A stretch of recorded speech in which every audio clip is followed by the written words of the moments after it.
अस्सलामुअलैकुम वरहमतुल्लाहि वबरकातुहू। आज मैं वक्फ तरमीमी एक्ट 2024 यानी वक्फ अमेंडमेंट एक्ट 2024 पर रोशनी डालने जा रहा हूं, जो मुसलमानों के हकूक और मफादात को मुतासिर कर रहा है। वक्फ एक अरबी वर्ड है जिसके डिक्शनरी में लग़वी माने जो हैं वो जायदाद के हैं जो रज़ाए इलाही के लिए अवाम के आम इस्तेमाल के लिए सर्फ हो। वक्फ की जायदाद को इस्लामिक इंस्टीट्यूशंस जिनमें मसाजिद, मदारिस, दीनी खानका, ज़ियारात और दीगर दीनी इदारे शामिल हैं। And it is in accordance with the article 25 of Indian constitution. Article 25 of Indian constitution guarantee freedom of religion including right to practice, profess and propagate religion. मेरे मुल्क का आइन मुझे यह अधिकार देता है कि मैं अपने रिलीजन को प्रैक्टिस करूं और उसे दूसरों के सामने पेश करूं और उसकी तबलीग करूं और रिलीजियस इंस्टीट्यूशंस को एस्टेब्लिश करूं। बताता चलूं कि वक्फ एक सिंगुलर वर्ड है और औकाफ इसका प्लूरल यानी जमा है, और जायदाद जो डोनेट करता है वक्फ में उसे हम वाकिफ कहते हैं, डोनर को, और इस जायदाद के केयर टेकर को मुतवल्ली कहते हैं। एनडीए हुकूमत ने 8 अगस्त 2024 को इंट्रोड्यूस किया वक्फ अमेंडमेंट बिल और रिकमेंडेशन के लिए इसको भेज दिया ज्वाइंट मॉनेटरी कमीशन के पास।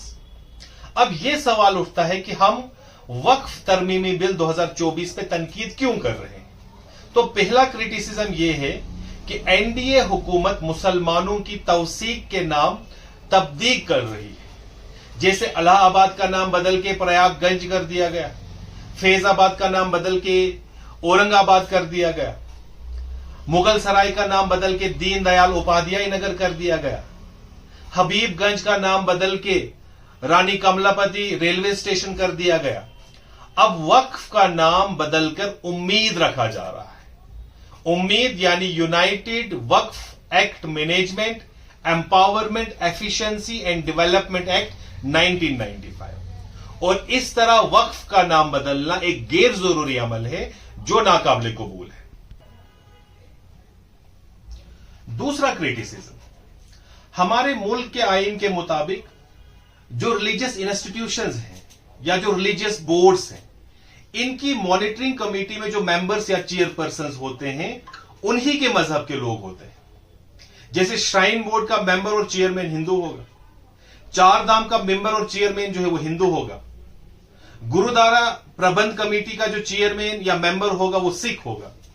लेकिन वक्फ अमेंडमेंट एक्ट 2024 में ऐसे प्रोविजंस मुतारिफ करवाए गए हैं जो वक्फ बोर्ड में गैर मुस्लिमों और खवातीन की नुमाइंदगी की इजाजत दे रहा है।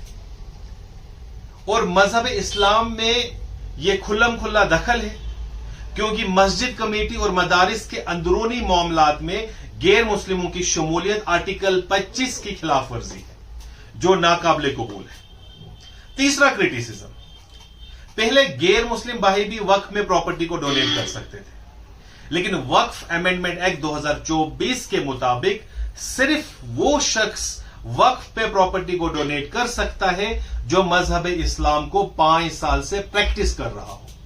और मैं जाती तौर पे यह समझता हूं कि यह खुल्लम खुल्ला हिंदू मुस्लिम भाईचारे को जख्म पहुंचाने का काम है। चौथा क्रिटिसिज्म, वक्फ एक खुद मुख्तियार इदारा है, एक ऑटोनॉमस इंस्टीट्यूशन है जिसके सर्वे कमिश्नर एक पोस्ट हुआ करती है, को ये इख्तियारात थे कि वो वक्फ प्रॉपर्टी को लुक आफ्टर कर सके।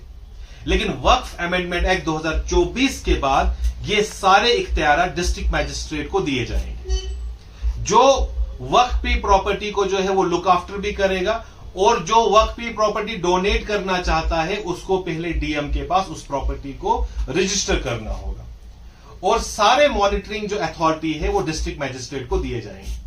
मैं जाती तौर पे ये समझता हूं कि अगर हमने किसी को तदफीन भी करना होगा, क्योंकि कब्रिस्तान भी जो है वक्फ के अंडर आता है, तो उसके लिए भी वक्फ अमेंडमेंट एक्ट 2024 के मुताबिक तदफीन के लिए इजाजत जो है वो डिस्ट्रिक्ट मैजिस्ट्रेट से लेनी पड़ेगी।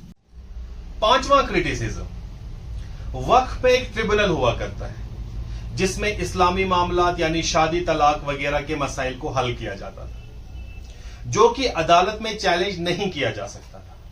लेकिन वक्फ अमेंडमेंट 2024 के बाद ट्रिब्यूनल के फैसलों को 90 दिन के अंदर हाई कोर्ट में चैलेंज किया जा सकता है, और मैं समझता हूं कि इससे वक्फ ने अपने अदालती इख्तियारात खो दिए। मुस्लिम पर्सनल लॉ बोर्ड ने किताबचा नशर किया है जिसमें 40 ऐसे क्रिटिसिज्म हैं जिससे यह पता चलता है कि वक्फ अमेंडमेंट एक्ट 2024 जो है वो बिल्कुल भी मुसलमानों के हित में नहीं।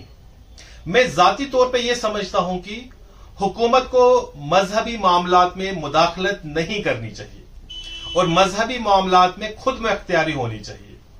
मैं उम्मत मुस्लिमा से दरख्वास्त करता हूं कि वो हर प्लेटफॉर्म पे वक्फ अमेंडमेंट एक्ट 2024 की तनकीद करे ताकि हुकूमत इस बिल को वापस ले सके। वस्सलाम।